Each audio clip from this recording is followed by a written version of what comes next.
Jeder balik ke Jakarta ini sudah setengah 9, sudah mau masuk ke pesawat.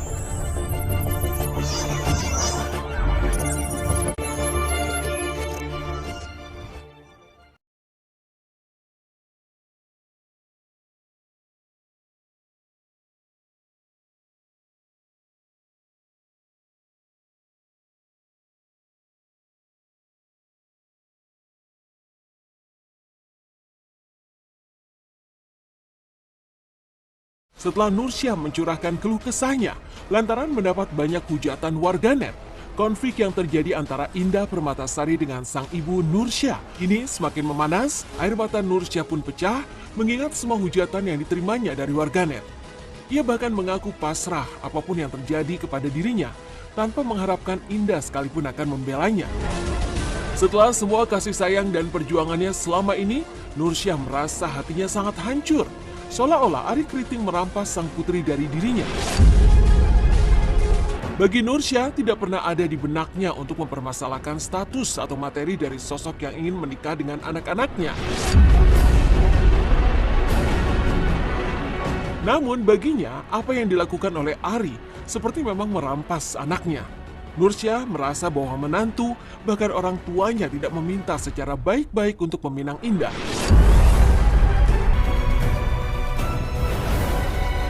Malah saya bilang sama Indah, gorengkan itu ubi goreng yang mami sudah potong-potong, bikin sambal bima. Kurang apa coba? Kamu masuk di rumah saya. Mulai dari situlah itu Indah itu uring-uringnya sesudah berhari-hari, berminggu-minggu, berbulan-bulan. Aneh aja menurut saya sebagai orang tua. Saya tidak pernah maki-maki dia. Terus sekarang begitu juga, datang bertamu. Saya kasih lagi kesempatan masuk. Datang bertamu biasa aja. Seperti orang itu. Datang bertamu. Layaknya tamu. Saya persiakan masuk. Terus kata anak itu, Mami, ada keluarga saya yang mau datang, mau silaturahmi. Coba begitu caranya. Orang tua mana ya? Orang tua di mana yang tidak tersentuh hatinya? Tidak tahu anak itu kerja di mana. Selalu orang bilang, karena saya selalu bilang demi Allah. Saya tidak cek pekerjaannya si mantuku yang ini. Kerja di mana kerja. Tapi kan dia sudah datang bertamu, terus menyampaikan maunya mendekati dengan lebih dekat lagi. Terus datang silaturahmi orang tuanya dari Makassar, mau dari Amerika, datanglah di perempuan. Datanglah di rumahnya seorang perempuan. Karena kita Indonesia Timur itu ada adat attitude. Indah pun kembali mengunggah foto dirinya dengan caption yang disebut-sebut netizen seolah ditujukan untuk sang ibu. Ya, Nursyah masih tetap belum memberikan restunya atas pernikahan Indah dan Ari Kriting. Bahkan setelah keduanya telah memiliki buah hati.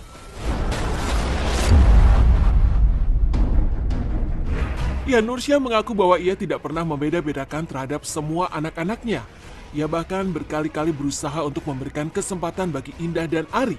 Di antaranya, meminta digelarnya pengajian di rumah, serta muhabalah yang dilakukan oleh Ari.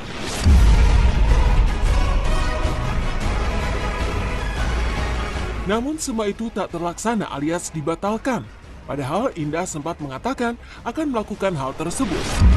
Salah satu hujatan yang diterima oleh Nursyah adalah terkait hadiah umroh yang diberikan oleh Indah Permatasari.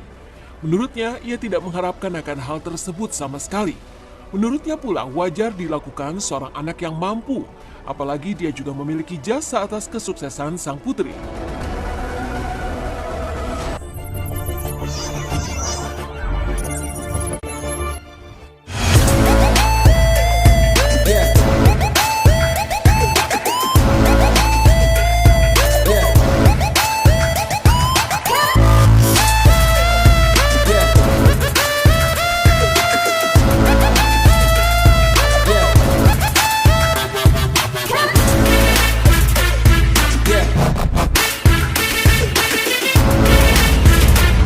Pasca keduanya diduga saling unfollow akun sosial media.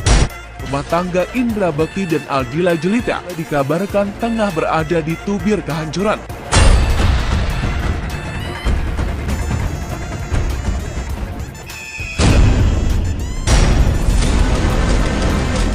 Saat menjadi bintang tamu dalam podcast Melanie Ricardo, Dila dan Bekti nampak memiliki beberapa problema yang membuat Dila emosi jiwa.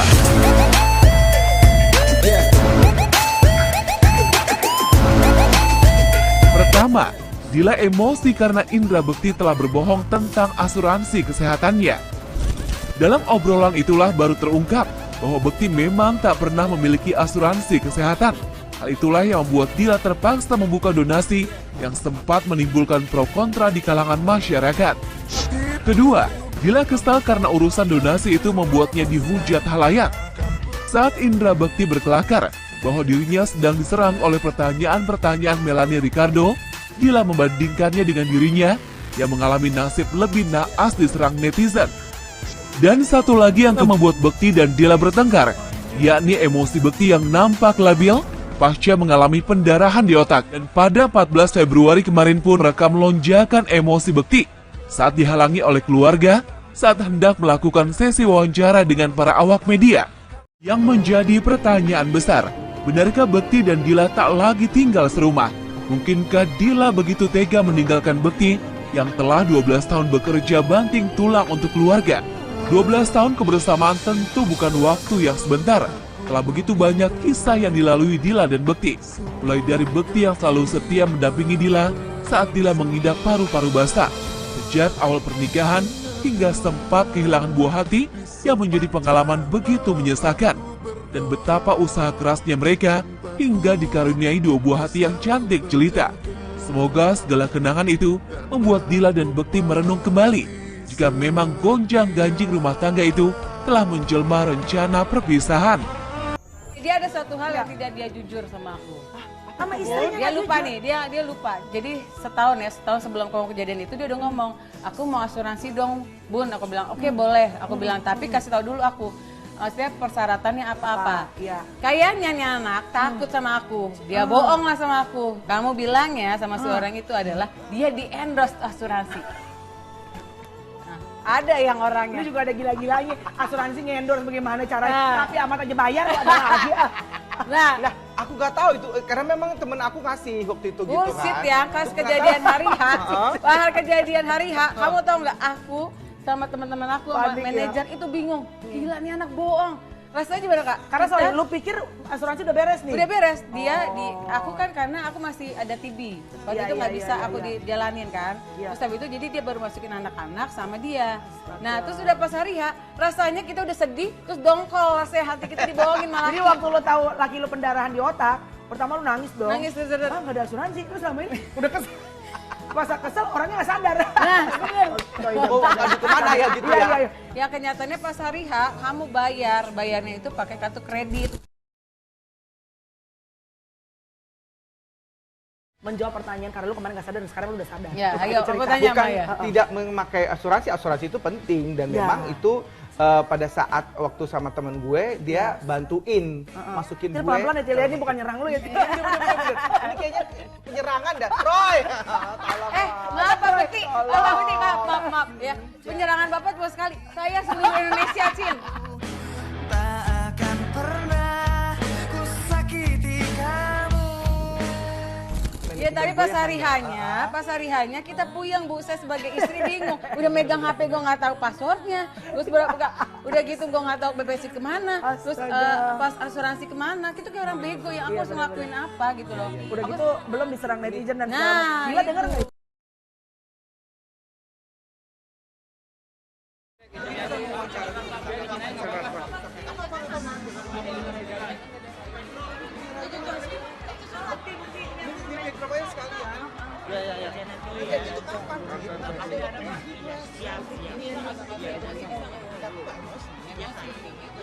Iyanya nih. Enggak, maksudnya mau jagain loh biar Mas Reza dulu. Iya. Cari keterangan maksudnya.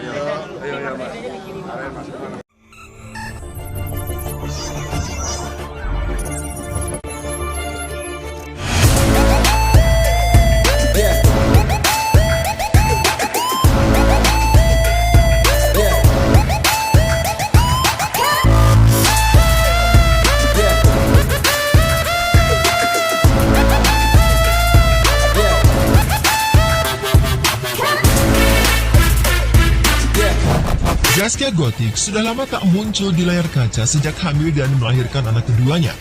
Kendati demikian, kehidupannya dikabarkan tercukupi karena memiliki suami seorang pengusaha kaya. Sebelumnya, rumah tangga Gotik diterpa skandal terkait suaminya yang dituding memiliki anak dari wanita lain. Namun Gotik memilih untuk percaya sepenuhnya kepada sang suami. Dan baru-baru ini, Gotik secara mengejutkan menjual rumah miliknya hingga membuat netizen menuding bahwa sang suami, Sirajuddin Mahmud, jatuh bangkrut.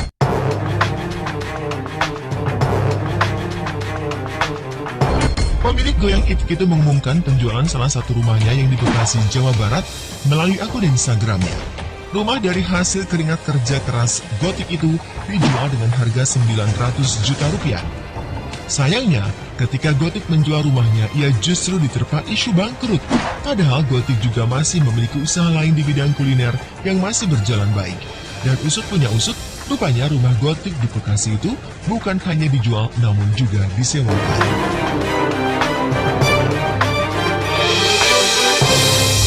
Sebelum kabar tentang Zaskia Gotik menjual rumah di kampung halamannya, ia juga sempat menjual mobil mewahnya.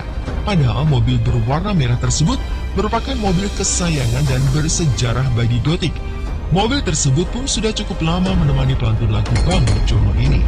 Rela menjual barang-barang miliknya yang memiliki banyak kenangan itu, membuat dugaan rumah tangganya mengalami kesulitan ekonomi semakin kuat. Sementara itu, Sirajuddin pun dikabarkan masih menjalani kesibukannya sebagai pengusaha dan sering pergi keluar kota untuk pekerjaannya tersebut. Sedangkan Gotik tampaknya tak ingin menanggapi perihal kabar tak sedap yang menerpa keluarganya. Ia memilih fokus untuk kembali kurus dan memiliki tubuh yang ideal seperti dahulu.